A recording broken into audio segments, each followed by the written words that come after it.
Hello and welcome everyone to this important webinar event, the impact of the Myanmar coup on women, youth and children. I'd like to acknowledge the traditional custodians of the land that I'm on today. I'm in sunny Turramurra in Sydney, Australia, and I'm on Darug country. I pay my respect to their elders past, present and emerging, and extend that respect to all Aboriginal and Torres Strait Islanders who are here today. This webinar is co-hosted by Myanmar Campaign Network, Union Aid Abroad-APHEDA and Women Activists Myanmar. Myanmar Campaign Network is an Australian national coalition made of trade unions, NGOs and INGOs, human rights organisations, faith-based organisations, and Myanmar diaspora organisations. I'm one of two campaign managers from Myanmar Campaign Network. My name is Tasneem Rock. Our role is under the auspices of Union Aid Abroad-APHEDA, the global humanitarian arm of the Australian trade union movement. And Women Activists Myanmar is a group of diverse women activists, both Myanmar and Australian born, working for peace and human rights in Myanmar. So before I introduce our guest speakers, I'd like to go through some Zoom housekeeping. This meeting is being recorded, so if you would prefer not to be seen, please feel free to turn your camera off and change your screen name. Our speakers will talk for about 10 minutes each, and then we'll have a question and answer session. And please feel free to use the chat to ask your questions while they're talking, and we'll also open the floor and you can raise your Zoom hand if you'd like to ask your questions directly. We can also use the Zoom chat to talk to each other, but please remember to be kind and respectful at all times. We will be discussing some distressing and disturbing content, including the mention of sexual violence and murder. So please do take care of yourselves today. If you need to turn off your camera and step away, please do so. So without further ado, I'd like to ask our speakers to briefly introduce themselves. Minister Naw Susanna Lalaso. Hello, everyone. Nice to meet you all. I'm Susanna Lalaso. I'm Minister of Women, Youth and Children Ministry of NUG. I used to be the Member of Parliament for 5 years, from 2015 to 2020. And then I was actively participate in the children protection and women protection in the Parliament lawmaking process. And again, 2020, I was elected as a minister for the Current Affairs Ministry, Minister for the Yangon Division. But as you know, 2021, the attempt coup happened, and then we all are not able to serve the people. But when the NUG formed, I continue to serve as a women, youth and children ministry. Prior to the my political life, I was a women activist and current ethnic affair activist from my country. So nice to meet you all, and I hope that today the webinar discussion will give you more information from our country. Thank you very much. Thank you, Naw Susanna. Naw Wa Ku See. Good morning. Thank you all for joining this webinar. My name is Wa Ku See. I'm currently working for the Current Peace Support Network, and at the same time, I'm also a member of the Current Women Organizations. The Current Peace Support Network is a coalition of community-based organizations that's comprised of more than 20 organizations. Thank you. Wonderful, and welcome, Wai Wai. Oh, you're on mute. Thank you, Tess, and it's a pleasure to join you all today. And hello, everybody. This is Wai Wai Nu. I am a human rights and democracy activist from Myanmar and the founder and executive director of Women's Peace Network. A Women's Peace Network work on documenting human rights violations, conducting human rights advocacy internationally for the past 10 years. And we also work on educating young people, providing vocational trainings to the civic education, leadership buildings, and leadership buildings in political movement and civic spaces. And we also work on building coalitions and relationship between different communities and community leaders and stakeholders. And one of our main focus is on helping the sexual violence survivors in refugee camps in Bangladesh. So yeah, we have some work in refugee camps, but most of our works are in Burma, in Rangoon. After the coup, we've been trying to document sexual violence and violence against women in general, as well as helping women in detention equipping them with this different resources and need that they have. So it's really a great opportunity to be here, and I look forward to the discussion.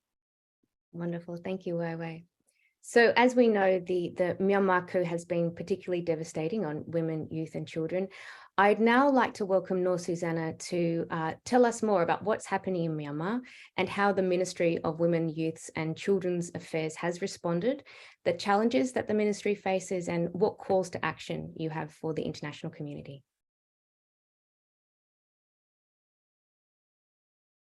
Thank you, Tess, for introduction and then inviting me. And I would like to start my conversation with the presentation. Let me share my presentation.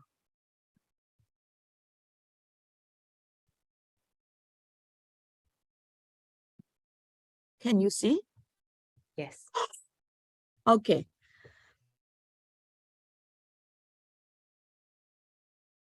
Logo of our ministry, a flower with background is a purple, is representing women, and then 3 petal is representing children, and 3 finger salute to honor Spring Revolution.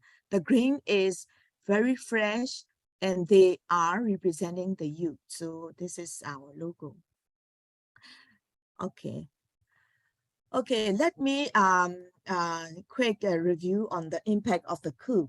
So every day, we can see in the media or in the, in the news that every day the people were getting arrested and killed and the houses were burned. So far, 16,932 people have been arrested. And nearly 4,000 people were killed, and 81 have been sentenced to death, including 7 Dagong University students who was recently gave death sentence. And so far we have received 128 sexual violence cases. I think this is a very small number, because the people are very afraid to report and very afraid, and then they are running. So this is only the iceberg of the phenomena. Some of the cases are very, very brutal, like gun rape and rape in front of the husband, rape in front of the children. So these are the very pattern, the pattern of the military since the military rule. So more than 6 decades. And 37,000 houses were burned. And I can say that these figures are increasing daily. Whenever I prepare my presentation, my heart is shrinking because I have to add up more number again and again. So we need to stop. We need to stop the coup. We need to stop the military so that the people of Myanmar will be free and will get, the justice.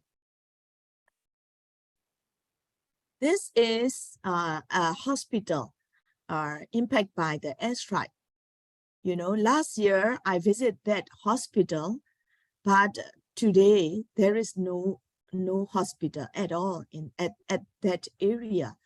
So the patients and also the sick person, they have to hiding in the jungle, in the cave, and taking the medicines there. So this is a group of children. Actually, I was one of them. Sometimes we have to flee because of the airstrike. Okay, these are the people from the current state who crossed the river to Thai side because of the fighting. But the Thai government also, they change the policy time to time. Sometimes the refugees are they are very difficult situation. Okay, this is the 3 objectives of our Ministry of Women, Youth and Children. We call 3P: protect, provide, promote. 1P is to protect women, young people and children from human rights violation, to ensure their enjoyment of human rights. And the second P is to provide the basic needs and survival material for women, young youth and children. And 3 is promote women, youth and children for the participation in the building of federal democratic nation. And our ministry produced so many policy paper. As a government, we need the guideline and also the policy and for the implementation. So many organizations, they support us, and also we also train young people to be the researcher and then to have the policy for our ministry. So in last year in September, we provide code of conduct for the PDF, People Defense Force, to protect women and children. In this year, January, we provide child in conflict guideline to the UN and to all of our PDF to protect children. And this year, on the International Women's Day, we produce situation analysis paper on women's situation conflict, this one. And International Youth Day, we produce coup impact on youth. And November last year, we developed the PSHEA policy, protection of sexual harassment and exploitation and abuse, to follow by the NUG members. All the the village level, township level, all to respect this policy. The LGBTQI, it is already launched on the 1st of December. We also respect the LGBT because they are in the front row during the Spring Revolution. And these policy paper we use as a advocacy and for the UN and international communities. Okay, these are the advocacy meeting. We have as a NUG government, we met a lot of the world leaders and also the parliament and also organizations to know more about the situation of Myanmar. This is the meeting with the Japan parliament member. They formed the Developing Democracy in Myanmar Union, the MP Union. This is meeting with the ASEAN. This meeting with Indonesia. We have a heart-to-heart program that young people, they share their experience. We can see that the young people from the Indonesia, they are very excited to meet with the people, the young people of Myanmar. From Myanmar, they are, the medical students, but now they are in the jungle. They are talking in the midst of the jungle, so they are very exciting, and they are very much empathy on the situation of Myanmar. Okay, so as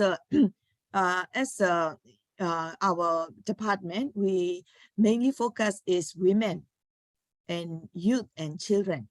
So last year we can support the lactating mothers and pregnant women, 50,000. And this year figure is not finished yet. This is the midterm figure. So this year will be more than last year. Providing maternity kits, hygiene kits, and dignity kits in the women in conflict. And also we provide the financial assistance to Sagai, Magui, Karen, Karenni, who are impacted by the fire, the SAC, Tosh, the villages, the household, livelihood. So we support them, the victim. And food, shelter, and medicines to the IDP area, financial assistance to the political prisoners, and support CDMers. Now, our ministry, we have 577 CDMers who working with us. So financial assistance, shelter, and other urgent needs for them. These are the pregnant women in Karen and Karenni area that we went there and support them. So we work with closely with the people donations, foundations, NGO, CSO, INGO. Now more and more organizations, UN and INGO, they are more open to working with us. So with the project funding and with the donation from the people, diaspora, we ran these program. Okay, this is the energy bar that we sent to the refugee camp. This is the one of the refugee camp in the Karenni, and these are the medicines to send to the conflict area. So here I would like to honor my team, the logistic, and also all the transportation. We never lost our material in the middle. All the support items reach to the IDP camps. They are very efficient and they are very well networked on the ground.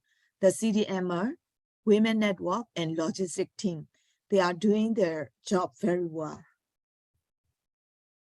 These are the supporting material for the detained women. So far we can support 2,500 detained women in the prison. So these are the medicines and monthly usage material and also food. We support them with the financial and the material.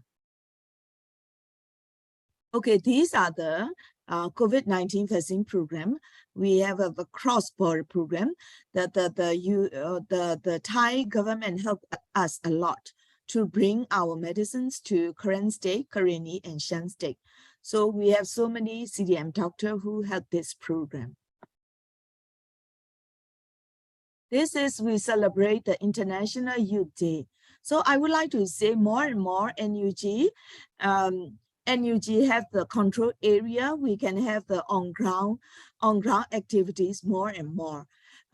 In August, we have done the International Youth Day activities in Karen State, Karenni, Chin, Shan, and Sagai and Magui. So many young people, they celebrate in the International Youth Day, like special talk, sport. This is in Kachin State. This is the, this is the kind of, the youth empowerment program. Okay. On November 20, we have the CRC Day, Child Rights Convention Day. We also call International Children Day. So the children are participate in the the special talk and sport and also they are very happy. So our township administrative officer, they are very efficient. And they are very much community-based based structure that we have. And we also lead to the Federal Union. So they are done this activity by themselves, not instruction from from NUG. Okay, these are the campaigns, 16-day activism from November 25th to December 10. We have so many hundreds of townships. They are doing campaigns, stop violence against women and girls. So more and more people are, they get awareness on the, international campaign. This is our partner who are international partner who are doing the 16-day activism. It's more than 12 countries are united with us and then doing campaign at their own countries, including Thailand, Japan, South Korea, US, UK, Canada, Australia, France, Norway, Czech. Maybe some of you are participate in those events. So thank you very much.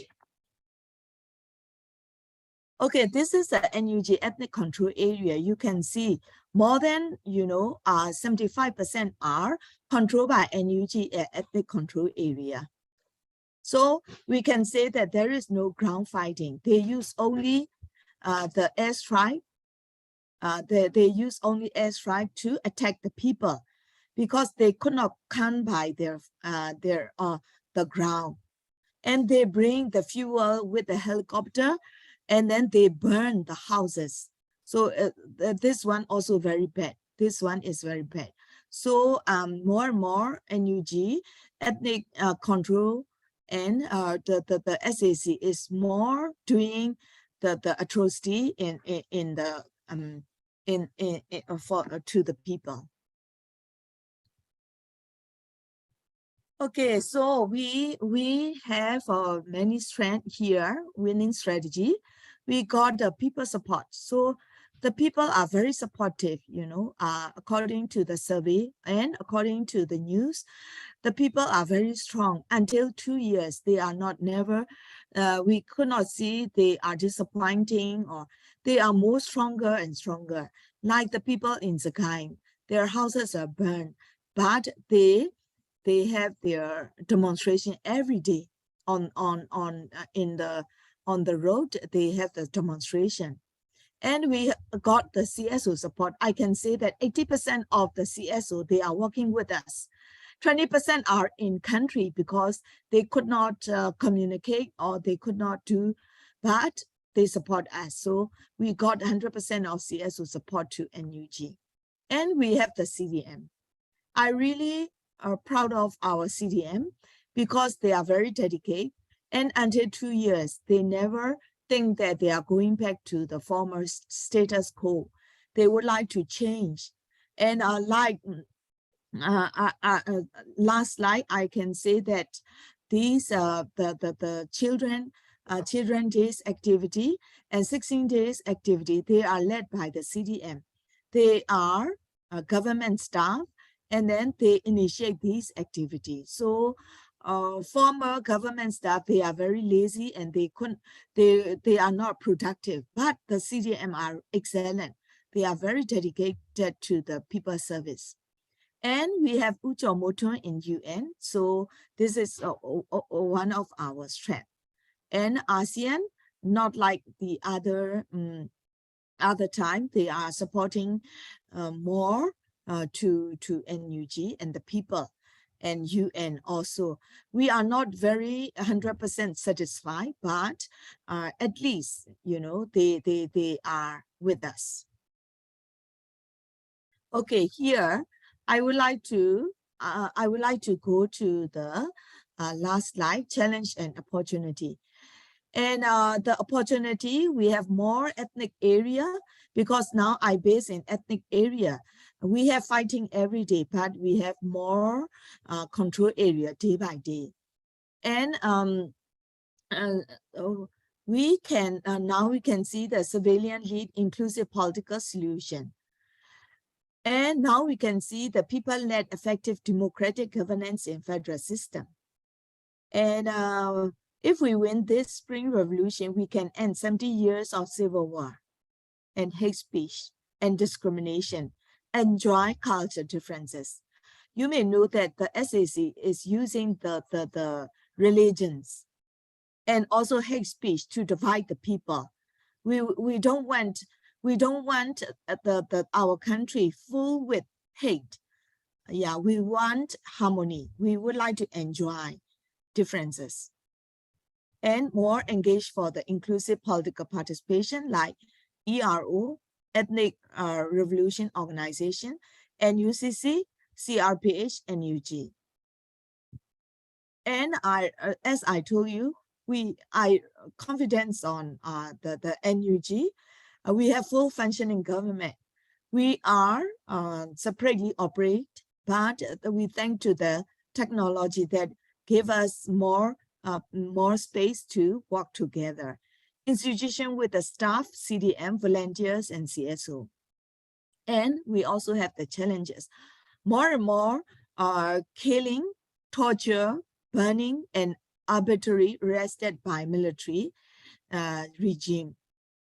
So the humanitarian aids are dire need. Okay, this is a recommendation for the international community. And we would like to urge you the direct humanitarian aids through cross-border channel with local CSO, disengage with the gender. Because we have like the efficient CSO like KPSN, Naw Wa Ku See, and KWO, those who are working with the community in the border. So please work with them, not with the gender. And to impose global embargo, sanction aviation fuel, targeted sanction to military business. So we would like to thank our friends campaign group. Your work are excellent, but we need to stop, zero stop, because the military hunter they use massive airstrike to our people. So we need to stop and release the political prisoner and create the space for the meaningful dialogue to end military involvement in the politics. Our preconditions are the same with our alliance, like KNU and KNPP, KIO. So we can start dialogue, but they have to stop killing the people and to end the involvement in the politics. And to recognize NUG and helping in new federal nation building. The last one is recommendation, especially for my ministry, to work with Ministry of Women, Youth and Children. We need more delivery rooms. Now we build a lot of delivery rooms in the ethnic area. We need more. And we would like to continue cash transfer to pregnant women. The first year we got a funding from the organization who used to give to the NLD government. They give us and then we can continue. But this year we have to raise our self-fund to provide the pregnant women. And we need to build more shelter for the IDP families. We need basic food and supply for conflict area. So we ask every organization and individual to join us, to prevent and end dictatorship in Myanmar. We can do. We have unity. We need the continued belief in the power that flows from the people. Whenever I visit to the front line, I never thought that we will fail because the young people are very much, encouraging. They complain that they are not going to the front line, like the young women. Oh, we would like to go to the front line because of the women. They didn't get chance to go to the front line because they would like to protect their people. So they are not afraid. They are always their spirit level is so high. Last but not the least, do not forget us. Do not forget Myanmar. help us now in our fight for freedom. Thank you very much. Thank you so much, Minister Susanna. I would now like to invite Naw Wa Ku See to speak more specifically about the impact of the coup and how community-based organizations are responding. Thank you, Tess. I don't know how to. Can you see my presentation?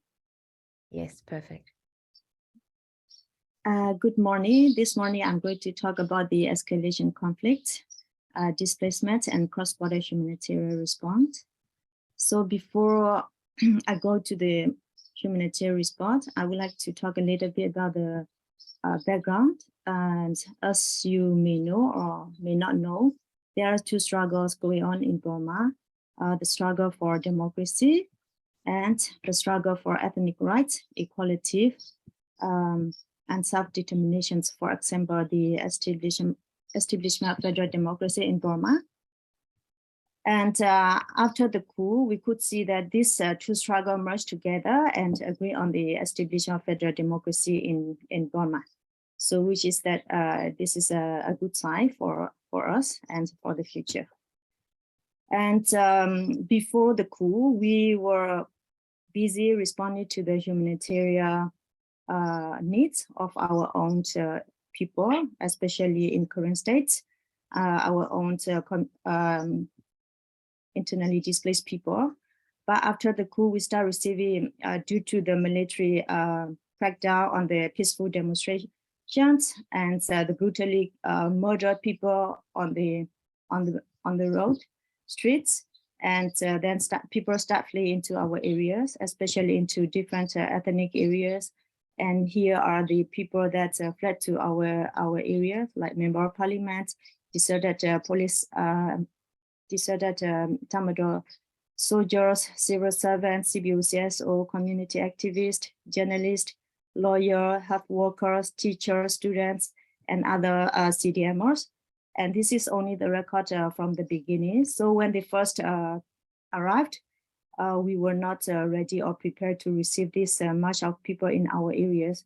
And we, the community-based organizations, came together, tried to coordinate with the the KNU at the central level, as well as district level. And we tried to raise emergency funding and respond to the emergency needs of those who have arrived in our areas.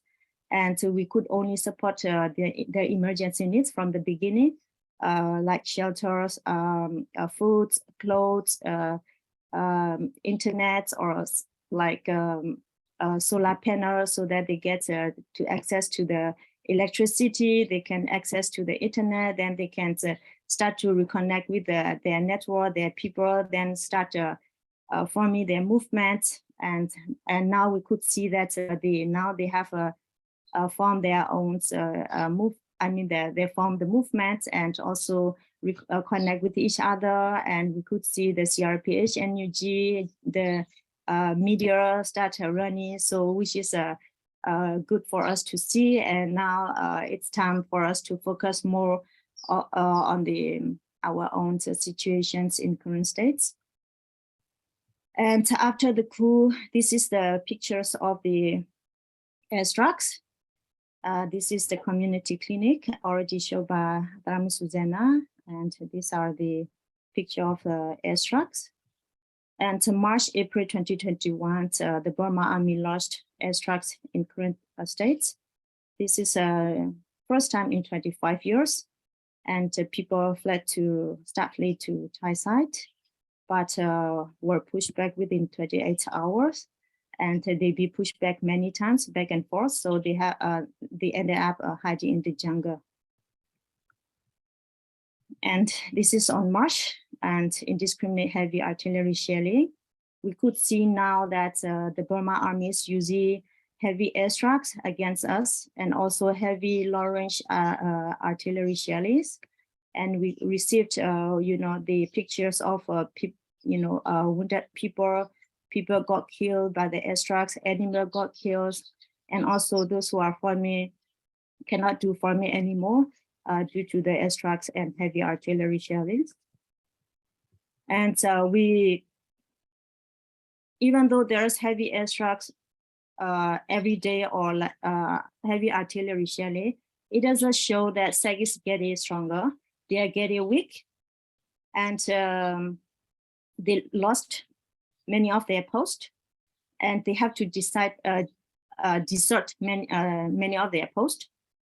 Many of their posts were whether captured by the ethnic armed groups or the PDF joint force, or deserted because they cannot resupply, they cannot reinforce by ground. This is why they had to use the aircraft to drop off the supplies or to drop off the munitions.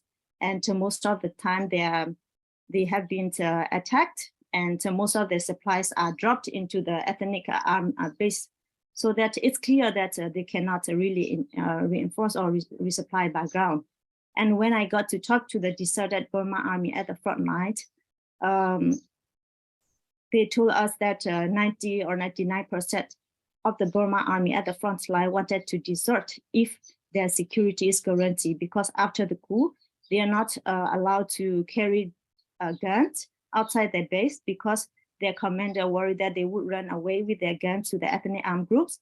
And also they are not allowed to communicate with their family. All their phones were confiscated, and their communication was completely cut. And also their salary was completely cut. So it is showing that SAC is really getting very weak. And here's the current community base. We have over 3 decades of experience in delivering cross-border aid.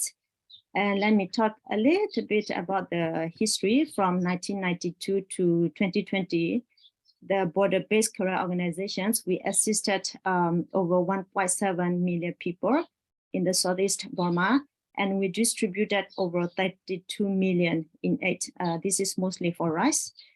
We assisted villagers suffering displacement and food insecurity due to the Burma Army offensive. We deliver our own long-established mechanism.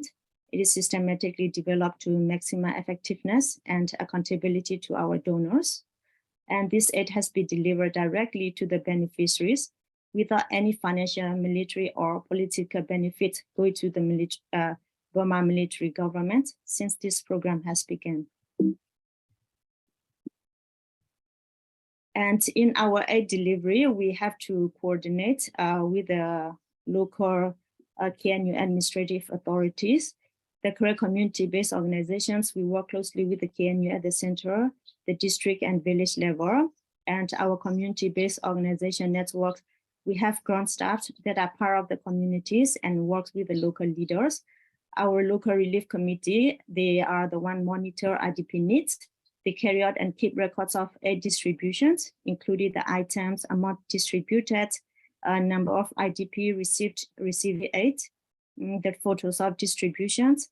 After that, they are the one that sent to the district leader or to the central leader or to the CURT or BERT teams. And instead of fully centralizations, this border-based assistance has helped develop locally governed aid structures as a building block for the new federal democratic Burma. And here is the border-based aid since the coup. From February 2021 to July 2022, the career community-based organizations provided 8.7 million USD of food aid to over 388,000 beneficiaries. So here is the area that we cover and we could reach. And this border-based aid was of vital importance due to the SAC regime's weaponizing humanitarian aid from inside. And here is the map of UN OCHA, and here is the map that we could access from the border base here. So this area, according to the UN OCHA, it is extremely difficult to access or access with difficulties. But here, this site is the map of the KPSN Mikotule map. These are the areas that we could reach from the border here.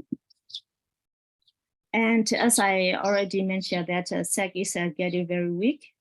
and SEC administrative personnel ordered to leave KNU territories. There has been increased KNLA and PDF joint attack on the SEC outpost in the current district. Currently, these are the numbers of IDPs, and this is the KNU defined Kotule district boundaries, Kotule map.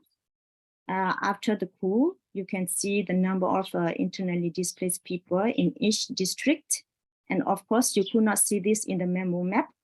And this is the Kotule defined district map. So there are over 347 internally displaced people after the coup. And this data is collected by our members with the district leaders. I mean, we had to put the data together. This data from our members from the district and also from the KNU. Then we had to cross-check together to make sure that the data is correct. And of course, as I mentioned, that we have a structure from the central district and the village level, and they are the one that collected the data from their areas. But if you look at the UNHCR data, it is only half of the number, with the number of IDPs. And that's big differences. And until now, we approximate 50% of the funding provided to the current groups for the food aid since the coup has come from the private donations, mainly diaspora, and this is not sustainable. The international funding has mostly been ad hoc. We could only provide 1 to 3 months of food assistance to our community in response to the attack. And of course, longer term support is urgently needed to address food shortage caused by farmers' inability to plant rice crop due to the conflict.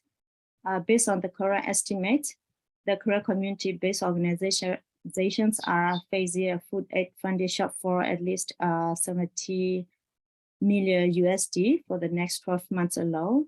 Therefore, we call for the new dialogue with international donors to review our history, our knowledge, our decades of experience in delivery aid, and increased level of assistance. And so we also have recommendations to the international communities and donors. Our short term is to provide direct funding to the local community-based organizations so that they can deliver emergency humanitarian through the cross-border, and to influence the Thai government so they will allow refugees to stay on the Thai soil until the situation in their homeland is better and they feel safe to return, and to request the Thai government to allow humanitarian agencies to access the small number of IDPs who have crossed over into Thailand and are staying in temporary camps, and to allow cross-border aid to be delivered. The last one is strengthen and support existing ethnic structures. So our long-term recommendation is deny legitimacy to the military, suspend all political and financial support to the military regimes, and impose immediate sanctions on the military-owned and controlled companies, including armed embargoes, stop selling aviation fuel to this military regime, ensure justice and accountability.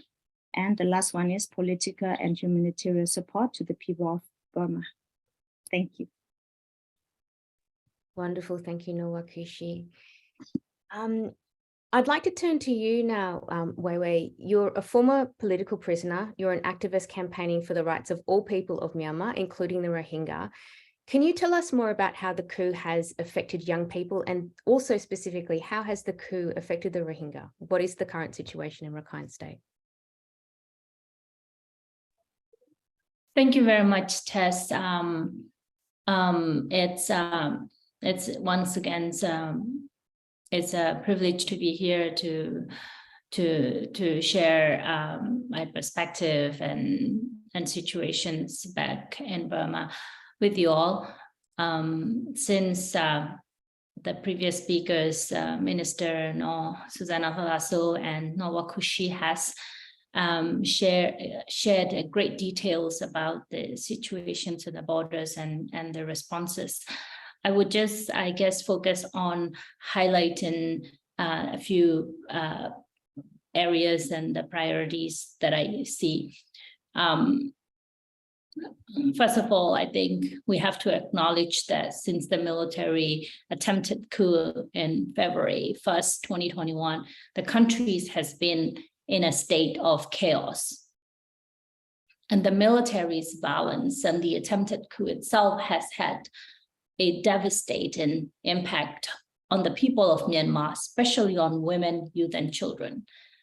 According to the AAPP's latest report in November, at least 2,559 people have been killed, which was mentioned by in the Minister Lalaso's presentation as well. One thing to notice is that among this population, majority of the people who have been killed are young people between the age of 15 to 25. And that also include 313 women and 259 children.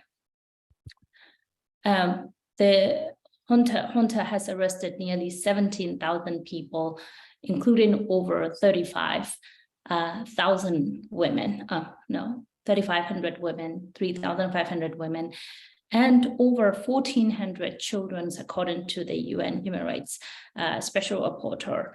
And these people, they have been beaten and cut and stabbed. The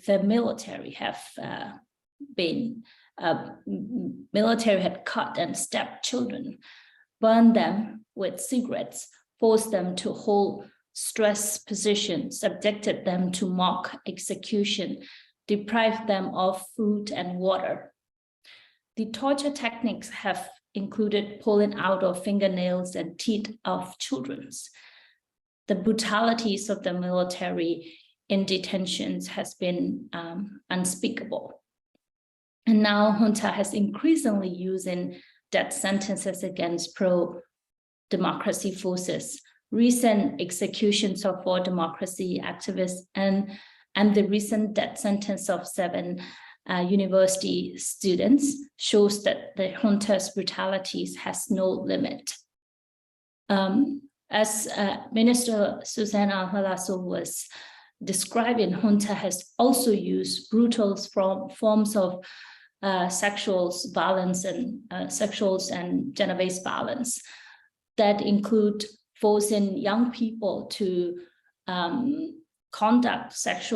to rape each other, to be blank, and the military and security forces forcing the detainees, and many other forms of sexual misconducts included. And I fear that these will leave these young people with scars in their life, in entire life.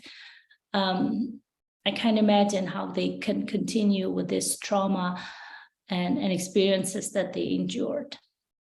In addition to all of the brutalities that the military has been doing, all of this severe forms, all of this cruelty, military coup has had a negative impact on the educations of the children and youth, due to students being arrested or detained, and also due to the fact that the schools are effectively protested by many students and teachers, and most places are closed.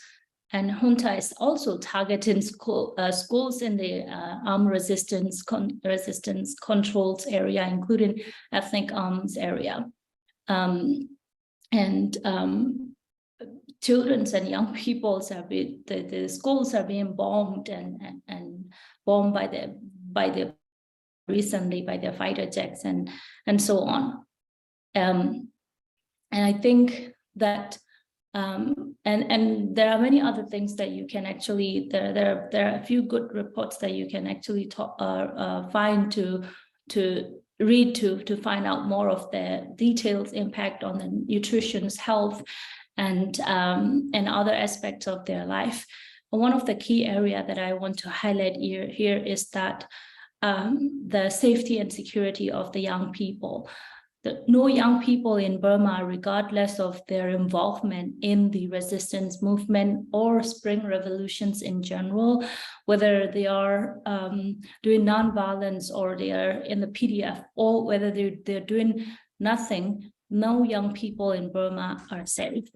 And there is no place for them to go and seek safety and live in free. So a lot of young people are actually living in outside of their home, staying, trying to find a safe places so that they can avoid military target, because they're often direct target. They can be killed or arrested anytime, anywhere. So they are basically moving out of their houses and living with their friends and family, even with friends and family outside of their towns and villages. And sometimes they even had to cross the border. A lot of young people are in now Thailand and other countries. So these young people lose a sense of safety, security, and hope and future as a whole. Now what we are experiencing is that the country is not only at the brink of total collapse and total failed states, while also we are at the brink of losing the entire generations of young people. And this is I think a huge crisis that we have to deal with coming forward. And my organizations has been working with the young people before coup and after coup in terms of providing trainings and engaging with them in peace building activities and campaign, social media campaign, and so on. So we have actually been talking and working with many young people since the coup for their safety and relocations and other necessities, protections needs. But then it was a little more, it has been easier to provide these kind of support. And also for them, a lot of other young people, hundreds of thousands of young people, it was a little easier at the beginning for them to find protection support, relocation support, safety support, etc. But now it's become a bit rare or scarce. So I think that a lot of young people are losing their hope and basically depressed, and I think it's a very worrisome conditions that I hope that organizations and people abroad and involved can find more easier way to directly support these young people so that they don't lose their hope and they continue to be strong and to continue to do what they believe. And as we know, a lot of young people today taking arms. It's not their choices. The situation has forced them to do that. Nobody wanted to go to the jungle and fight against brutal military, risking their life. They're doing it because they are protecting themselves, and they are protecting their future, and they're protecting the values that they believe in: democracy, human rights, and freedom. And I think it is our responsibility to ensure that these young people have enough support systems, and they are given, equipped with the resources they need. So this is the main thing that I want to bring up today. And going back to Rakhine State, since the coup, many people, it is very, very obvious that the military was the one that committed genocide against the Rohingya.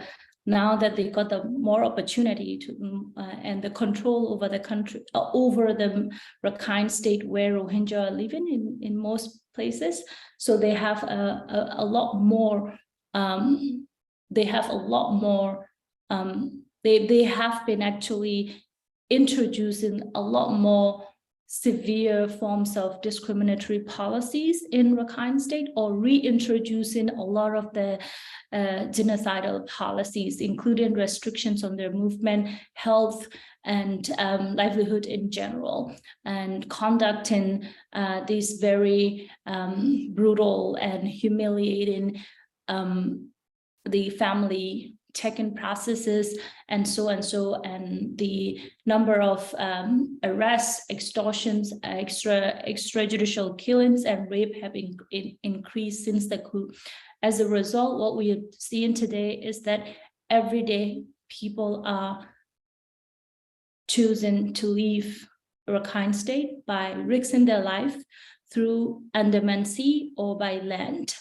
Either way, right now, a boat carrying 156 people, it's adrift in Andaman Sea, and not Thailand or Indonesia or no country is taking action to rescue them. And last month, 13 dead body has found in Rangoon, near Rangoon. The military has burned them alive without even allowing them to traditionally bury them. And every day you see on the news, 200 Rohingya being arrested, 190 Rohingya being arrested. And in most cases, these are young people and women, including children. And oftentimes on their way to escape the genocide, they're not only being caught by the military and sentenced to jail 2 to 3 years, but also they can be tortured and exploited by the traffickers. Just 2 days ago, I received videos of a young girl being raped by 2 traffickers, a horrific videos. And this is just one case, and this is very common in their entire journey. And these situations only exacerbate after the coup, and it will only exacerbate if we don't stop the military coup. Therefore, I think it is essential that the international community do everything within their power to stop the military coup and to punish them in a way so that they cannot continue. My recommendations today, in addition to what has been called by Minister Susanna and Wa Ku See, I would reiterate, of course, the cross-border aid and supporting the local organizations directly, as well as Australian government to impose sanctions on the militaries and related businesses to disengage with the militaries and activities in Burma that they have been doing before, including development funding that they were providing to Burma has to be removed. And the Australian government can play a huge role by disengaging with the Myanmar, as well as imposing sanctions on the military and military related businesses. And in general, I think we want to see the Australian government to supporting our calls on arms embargo or sanctions on the aviation fuel, and as well as support for the criminal accountability processes, including showing support to the International Criminal Court investigations or the case before the International Court of Justice, or the Australian can take the initiative themselves as well through the universal jurisdiction cases, or providing other support to the accountability and justice processes. I'll stop here. If we have a chance, I'll look forward to the discussion. That's wonderful, Wai Wai. Thank you very much. So I would just like to ask our speakers, we have come to time, but do you have a little bit more time to answer some Q&A, and to our participants, if you are willing, we can spend maybe a little bit of time to address the questions in the chat. Is everyone okay to stay for a little longer? Okay. Sure, yeah. All right. So one of the first questions we have in the chat, and it does go to what you were saying, Wai Wai, in terms of the impact, the mental health impact on young people. Tim Diamond asks, what can the NUG do for young people with mental health problems arising from the conflict? Can anybody, perhaps Minister Susanna? Yes, thank you for the question. For NUG, under the youth department, we have the Time Import Counseling Center. It is an online telegram counseling service that we provided to those who are need the counseling, especially the young people. The impact, the psychological impact, it's huge. You know, in Myanmar, the suicide rate is also increasing enormously. So we have this time import is counselor. In English, it is counselor. The Time Import Counseling Service, we provide more than 30 to 40 clients per week. And this is volunteer by the psychologists and psychiatric and CDM doctors who would like to give the service to those who are needed. So you can type Time Import Counseling Service, then you can see in the Telegram. Thank you very much. Thank you, Naw Susanna. We also might go to a question from Godwin Yudana, and this is in regards to what kind of strategic and practical support mechanisms are the NUG providing for survivors of sexual violence against women and girls, especially in mixed administration areas. So Minister Susanna, would you be able to answer that? Yeah, sure. Yeah. Okay, you may see that we have so many policy and advisory paper that we provide. Apart from this policy and also guidelines, we have the practical support for the sexual violence survival. First, we, whenever it's come to touch, come to know that there is a sexual violence victim, so we make sure that they are safe. So first we move and then we provide the transportation fees for them because they are no more safe if they are there, because the SAC soldier used to murder the victims after they rape. So we first safety. The second is we providing the medical charges, medicines, and also we link with the medical team from ground. And the third one is we provide them with food and also shelter. So this is we also have our, manual for the survivor. And also we provide with the counseling, mental counseling service that I just mentioned, that Time Import counseling. So this is the practical service that we provide to the survivor. But we also have challenges. We got the report, and later on we could not locate the survivor because they are too afraid to contact us, or they do not have internet connection when they are fleeing or something like that. So we could not, most of the case, we could not follow up. This is very sad, but we are working with our ground women network. For your information, we have hundreds of women network on ground that, and we got the first-hand information to support them. And the women MP are very efficient.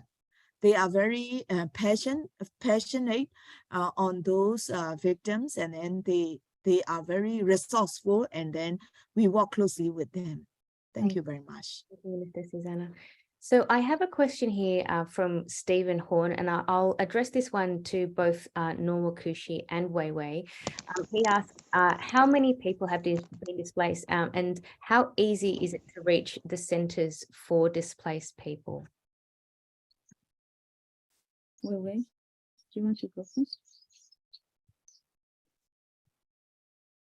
You can go ahead, Naw Wa Ku See. Yes, for me, I could only talk about the displacement in current states in the KNU territories. As already mentioned, there are over 347,000 newly displaced after the coup. And that's the only member that we have. Yeah, I'm not sure like about the whole Burma, and of course other community-based organizations in other ethnic area that are responding to humanitarian need might have that data. Yeah. Sure. Wai Wai, are you still available? Sorry, I had to run, and I'm not sure if my connection will be stable. But as for questions, we do not work with displaced people directly inside Burma, but as far as I understand, the local communities and civil society organizations are trying to support these, for example, displaced people in Sagaing, Magwe, and other places. And these are places where I think not a lot of reach. In Karenni state especially, I think Minister Lalaso has more information about it. But as far as I understand, it is for that it has been very, very challenging, and the fact that there hasn't been enough support to those groups to be able to provide the support that they need, as well as there has been, the military has been like sometimes targeting the aids like trucks and etc., and military trying to stop like reaching humanitarian assistance to displaced people where the local groups are trying to support. At the same time, in Rakhine State, the military hasn't actually increased or hasn't relieved the what do we call the access to the humanitarian aid for the humanitarian NGOs, including UN agencies. So it's very limited access that military is allowing, where they have actually some control over, where the military has some control in a state where they have some control. And so far, there has been no humanitarian aids in southern Rakhine, like cities like in Jiaopyu, Jiaotou, Gua, and Miebo, Miao, Memya, and those cities has no humanitarian aids at all. I have been receiving a lot of reports that how they're facing hardship in terms of nutrition and food, etc. And I've been trying to contact the humanitarian aid organizations in Myanmar, especially the UN, but then still there has been no improvement on that. So that's the situation in Rakhine. But overall, we think it is essential that the civil society groups the civil society and local networks groups the humanitarian assistance so that they can provide to their ground. Because as we know, the military has definitely no control over the majority of the land at the moment. Excellent. Thank you very much, Wai Wai. So we're coming to the end of the webinar. I'd like to thank everyone for joining this webinar event and for the informed discussion and the excellent questions. For more information about our speakers, their organizations and projects, we will share a link in the chat, and we'll have a recording, transcript and event report available for you soon. You can also donate to the Karen Women Organization through Union Aid Abroad-APHEDA using the reference KWO, and we'll put the link in the chat for that.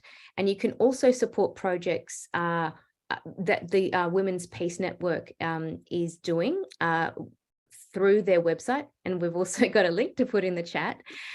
We've heard some very clear calls to action for the international communities to solve the humanitarian and human rights crisis in Myanmar, and to end the impunity and hold the perpetrators of crimes against humanity and war crimes accountable. Please join me in thanking our speakers. And I would like to thank all of you for your continued efforts towards federal democracy and human rights in Myanmar. And we'll say goodbye for now, and we hope to see you at our next event. Thank you. Thank you. Thanks very much. Thank you very much. Thank you, everybody.